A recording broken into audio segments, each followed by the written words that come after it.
In the distant reaches of the galaxy lies the Zear Empire, a civilization so advanced that their technology borders on the mystical. The Zear are not just masters of machinery and innovation, their minds are their greatest asset.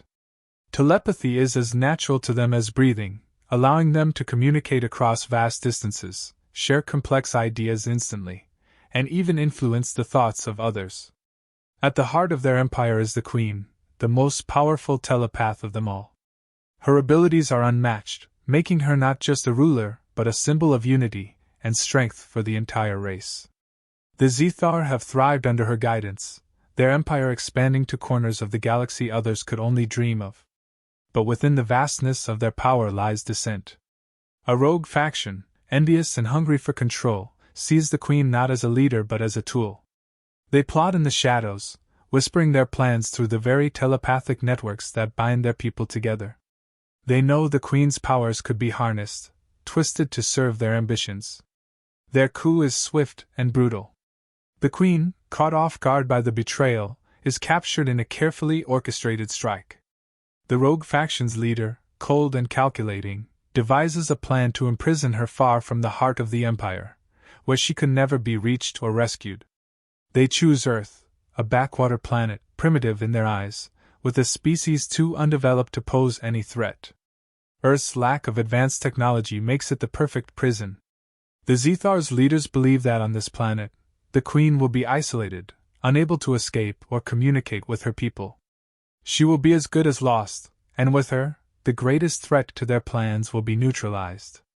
Earth, with its lush forests, towering mountains, and vast oceans, is a stark contrast to the sleek, artificial worlds of the Zear Empire. Here, nature reigns supreme, untouched by the hands of those who would mold it to their will. The Queen, used to cities that stretch into the heavens and technology that bends reality itself, finds herself in a world that feels ancient, primal. But the faction's plan hinges on one crucial mistake: underestimating the resilience and ingenuity of the planet's inhabitants. Jack Mason is a man shaped by his past. Once a soldier, he's seen the worst that humanity can offer and has the scars to prove it. His military career was one of survival, both in the field and in the soul-crushing aftermath of war. He chose to leave the chaos of human civilization behind, retreating into the wilderness where he could find some semblance of peace. In the dense forests and rugged mountains, Jack found solace, his days filled with the simple tasks of living off the land. His skills are honed to a razor's edge. He can track a deer through a forest, set traps with the precision of a surgeon, and disappear into the landscape like a ghost. But it's not just his physical abilities that make him formidable, it's his mind. Jack is a thinker, a strategist who can assess a situation and adapt on the fly. He's a man who trusts his instincts, a trait that has kept him alive in more dangerous situations than he cares to remember. Isolation suits Jack. It's not that he hates people, though there are times he finds them exhausting, it's that he's seen too much, experienced too much to ever fully reintegrate into society. The wilderness is his refuge, a place where he can be alone with his thoughts, where the memories of war can't reach him. But even in the depths of the forest, fate has a way of finding him. And when it does, it will set in motion events that will challenge everything he knows about himself, and about the world he thought he understood. Jack's life in the wilderness was one of routine, but not the mundane kind. Every day presented a new challenge, a new way to survive. He rose with the sun, the crisp air of the mountains filling his lungs as he set about his tasks. Gathering firewood, checking the traps he'd set the previous day, and scanning the horizon for any signs of change, it was a life of simplicity, yet one that kept him sharp. His senses were always on high alert, honed by years of experience in environments where the slightest misstep could be fatal. It was during one of these daily routines that Jack felt the pull to explore a part of the forest he hadn't ventured into before. There was no clear reason, just a nagging feeling that something was different today. The birds were quieter, the wind seemed to carry a different scent, and the trees, usually so familiar, appeared to conceal something. He packed a light kit, armed himself with his trusty knife, and set off, each step calculated, his eyes constantly scanning the dense foliage for any signs of disturbance. As he moved deeper into the wilderness, the sense of unease grew stronger. The terrain became more challenging, the ground uneven and strewn with rocks that seemed freshly upturned. Jack noticed odd marks on the trees, as if something heavy had brushed against them recently. His heart rate quickened, not out of fear, but in anticipation. He knew these woods better than anyone, and this was new, something out of place. It wasn't long before he found it, a clearing that had been created by something crashing through the canopy. In the center lay a strange object, unlike anything he'd ever seen. It was a containment unit of some sort, its surface slick and metallic, with edges that glowed faintly in the dim light. The structure was clearly damaged, the door partially ajar, and strange symbols were etched across its surface, pulsing with a faint energy. Jack approached cautiously, his instincts screaming at him to be careful. As he neared, the door of the containment unit creaked open further, and he caught his first glimpse of her, the alien queen. She was unlike anything he could have imagined, her form both regal and terrifying. Her eyes, deep and luminous, locked onto his, filled with an emotion he couldn't quite place: fear, anger, confusion, or perhaps all three. For a moment neither moved, both assessing the other. Jack's mind raced, trying to comprehend what he was seeing. The queen, sensing his thoughts through her telepathic abilities, attempted to communicate. But her thoughts were alien, incomprehensible to Jack, and they only served to heighten his confusion. He instinctively raised his hands, trying to show he meant no harm, but the tension between them was palpable. The queen, disoriented and weakened by her crash, attempted to reach out again, this time more forcefully. The mental strain on Jack was immense. It felt like a pressure building inside his skull, threatening to overwhelm him. He staggered back, clutching his head, but he didn't flee. Despite the pain, he sensed that she wasn't trying to hurt him. She was just as lost and afraid as he was. This realization gave him the strength to resist the urge to run. Jack knew they needed to find a way to communicate, but the gap between them was vast, linguistically, culturally, even biologically. He tried speaking, but his words were met with a blank stare, her expressions foreign and unreadable. He gestured, using his hands to convey simple ideas, pointing to himself, then to her, and mimicking actions like eating or drinking. Slowly, painstakingly, he began to bridge the gap, though the process was frustrating and fraught with misunderstandings. The queen watched him with growing curiosity. She could sense his intent, the honesty in his actions. Despite her weakened state, she was still a being of immense power and intellect, yet here was this primitive creature, this human, who was treating her with kindness and respect. Jack's persistence in trying to help her, despite the clear danger she posed, began to wear down her defenses. She had been told that humans were backward, violent, and untrustworthy, yet here was one showing her compassion. As night began to fall, Jack made a small fire, the warmth a welcome relief against the chill creeping into the air. He offered her food, simple as it was, a piece of bread, some dried meat. She hesitated, then accepted, her movements slow and deliberate. The firelight danced across her features, casting long shadows that accentuated her alien nature, but in that moment, she appeared almost vulnerable. This simple act of sharing a meal, of providing warmth and sustenance, marked a turning point. The queen's initial fear and hostility began to subside, replaced by a cautious trust. She realized that this human, despite his primitive appearance, was more than capable. He was willing to help her, not out of obligation, but out of a genuine desire to do the right thing. For the first time since her capture, she felt a glimmer of hope. Jack quickly realized the gravity of the situation. The queen wasn't just a stranded alien, she was a target, a valuable asset that both the Zear faction and human authorities would stop at nothing to capture. The containment unit she arrived in was a dead giveaway that her enemies knew exactly where she was. It was only a matter of time before they came for her, and Jack knew that once they did, there would be no reasoning, no negotiation. The queen would be taken, and anyone in the way would be dealt with, permanently. His decision to help her wasn't made lightly.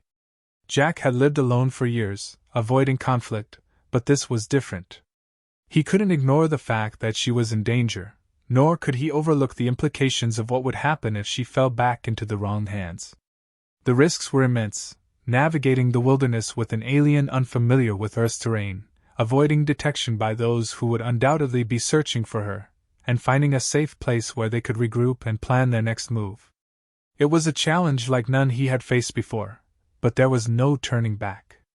Jack's military training kicked in as he assessed the situation, calculating the odds and preparing for the inevitable pursuit. Their first real test came sooner than expected. The Zear hunters were relentless, tracking the Queen's signal with unerring precision. Jack and the Queen had barely begun their trek when the sound of distant footsteps and the hum of alien technology signaled their approach. The hunters were close, too close for comfort, and Jack knew they had to move fast. With no time to spare, he led the Queen through the thick underbrush, using every trick he knew to throw off their pursuers. He altered their path frequently, doubled back on their trail, and utilized the natural terrain to their advantage. But the hunters were skilled, and it wasn't long before they caught up, forcing a confrontation. The chase was intense, a harrowing game of cat and mouse through the dense forest. The hunters were relentless, their advanced technology giving them an edge in tracking, but Jack had something they didn't: intimate knowledge of the land. He guided the Queen through narrow passes, over treacherous terrain, and into areas where their pursuers would have to slow down or risk losing them altogether. Despite his efforts, the hunters closed in, their determination unyielding.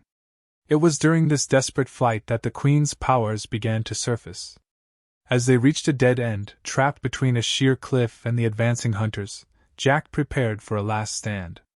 But before he could act, the ground beneath them began to tremble. The Queen, her fear and desperation pushing her abilities to the limit, unconsciously tapped into a force far greater than either of them realized. The earth itself responded to her, the rocks shifting and the very air crackling with energy. Jack watched in awe as the ground split open, releasing a surge of raw power that sent the hunters reeling. This was no ordinary telepathic ability. This was something primal, something connected to the planet itself. The hunters, momentarily stunned, quickly regrouped, but it was too late. The Queen's newfound power had shifted the balance.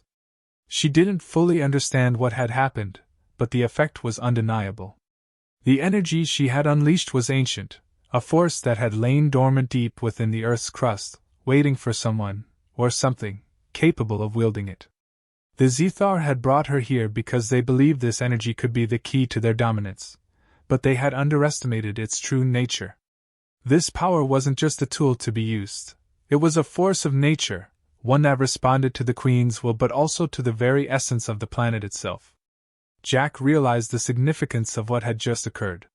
The Zear had been drawn to Earth not because it was a primitive backwater, but because they had sensed this energy, this ancient power that was now awakening in the Queen. It was a power that could tip the scales in the ongoing struggle within the Zear Empire, but it was also a power that could destroy everything if not controlled. The Queen, now fully aware of what she had tapped into, faced a choice. She could use this power as the faction intended, to dominate and control, or she could take a different path. In that moment, the Queen made her decision.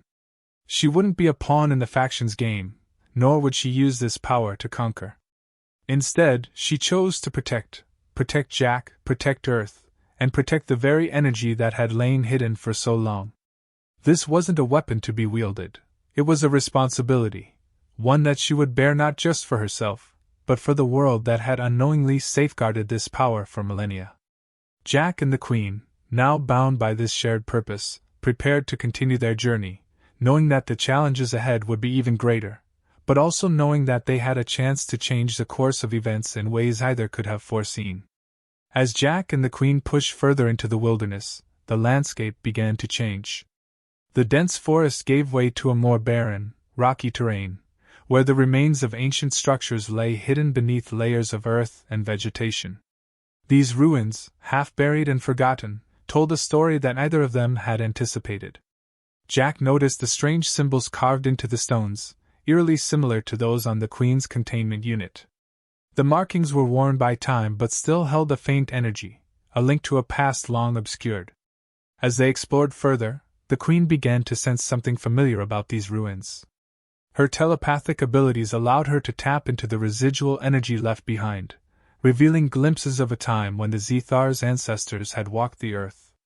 She realized that this planet was not as isolated from the galaxy as her people had believed. Ancient human civilizations had not only encountered the Zear's ancestors but had also formed bonds with them. These early humans had absorbed some of the Zear's knowledge, which had been passed down through generations, becoming the myths and legends that shaped human culture. For Jack, this revelation was both shocking and unsettling. As they delved deeper into the ruins, he began to experience strange sensations, visions that were not his own. The Queen explained that these were memories, echoes of his ancestors' interactions with the Zear. It became clear that his family line had been more than just bystanders in this ancient connection. They had been allies, trusted by the Zear to safeguard their secrets on Earth. This explained the latent abilities Jack had unknowingly tapped into, abilities that had helped him survive in situations where others might have faltered. The implications of this connection ran deep. Jack was no longer just an ordinary human caught in extraordinary circumstances. He was part of a legacy that had been hidden for millennia. This connection made him a key player in the unfolding events, someone who could bridge the gap between humanity and the Zear. It also explained why the Queen had been drawn to him, why she had trusted him despite their initial fear and misunderstanding. His bloodline carried the same energy that had been awakened within her, linking them in a way that transcended the boundaries of their respective species. Understanding the gravity of their situation, Jack and the Queen decided to forge a new alliance. Their bond was no longer just about survival. It was about confronting the rogue faction that threatened both their worlds. The Queen, once a captive, now saw herself as a protector, not just of her own people, but of Earth as well. Her respect for humanity grew with each passing day, recognizing in Jack the qualities that made his species unique: resilience, compassion, and an indomitable will to protect what they hold dear. Jack, in turn, was more determined than ever to safeguard his world. The knowledge that his ancestors had once stood alongside the Zear in times of need filled him with a sense of duty. He was no longer just defending his home. He was upholding a legacy that had been passed down to him. Together, they planned their next move, knowing that the rogue faction would not give up easily. The final confrontation was inevitable, and they needed to be ready. As they prepared for the battle ahead, the stakes became clear. This wasn't just a fight for survival. It was a fight for the future of both their species. Jack and the Queen, united by fate and a shared purpose, knew that their actions in the coming days would determine the fate of their worlds. The time for running was over. Now, it was time to stand and fight. The battle came swiftly, a storm of fury and precision as the rogue faction descended upon Jack and the Queen. They were outnumbered, the faction's forces armed with technology far beyond anything Earth had ever seen. But Jack and the Queen were not without their own strengths. Jack, drawing upon his military experience, led them through the chaos with calculated strikes, using the terrain to their advantage, setting traps that turned the environment itself into a weapon. His knowledge of the land, combined with his sharp instincts, allowed them to hold their ground against overwhelming odds. The Queen, now fully aware of the ancient power she wielded, unleashed abilities that the rogue faction hadn't anticipated. The ground beneath them responded to her will, shifting and cracking as she summoned the energy hidden deep within the earth. Waves of energy rippled through the battlefield, disorienting the enemy and creating opportunities for Jack to strike. Together, they formed an unstoppable force, Jack's human ingenuity and tactical prowess blending seamlessly with the Queen's otherworldly power. But the battle was fierce, and the rogue faction was relentless. Their leader, driven by ambition and the desire to control the Queen's power, pushed his forces harder, determined to break the alliance between Jack and the Queen. It was during this heated confrontation that the turning point arrived. As the battle raged, the Queen found herself pushed to her limits, her powers faltering under the strain. The rogue faction began to gain ground, their advanced weapons cutting through the defenses Jack had so carefully constructed. In this critical moment, Jack realized that the key to victory lay not just in the Queen's powers, but in the connection between them and Earth itself. He urged the Queen to focus, to tap deeper into the energy that had lain dormant for so long. But it wasn't enough for her to do it alone. Jack had to help her unlock the full potential of this ancient force. He placed his hands on the ground, feeling the same energy that the Queen had awakened, and together, they forged a link between human and Zear, between the past and the present. The earth responded, a surge of power coursing through Jack and the Queen as one. The rogue faction, sensing the shift, redoubled their efforts, but it was too late. The energy exploded outward, a wave of pure force that swept across the battlefield. The enemy's technology faltered, their weapons crumbling as the very ground beneath them rose up in rebellion. The Queen, now in full control, directed this power with precision, dismantling the faction's forces one by one until none remained standing. With the battle won, the aftermath was a mix of relief and reflection. The rogue faction lay defeated, their ambitions shattered by the unexpected alliance between human and Zear. The Queen, free at last, could now return to her empire, but she did so with a new perspective. Her time on Earth had shown her the value of humanity, not just as allies, but as equals. The battle had proven that the so-called primitive world held strengths that even the Zear had overlooked. The victory was not just a triumph over the faction, it was the beginning of a new era. The Queen, recognizing the importance of their alliance, extended an offer to Jack and, by extension, to all of humanity. She proposed a new partnership between Earth and the Zear Empire, one built on mutual respect and cooperation. No longer would Earth be seen as a backwater planet, but as an equal partner in the galaxy's future. As they stood on the battlefield, now quiet and still, the Queen and Jack understood that this was more than just the end of a conflict. It was the dawn of a new relationship, one where two vastly different species could come together, not just to survive, but to thrive. The themes of unity, adaptability, and the hidden strengths of so-called primitive worlds were no longer just ideas. They were the foundation upon which a new era of galactic cooperation would be built.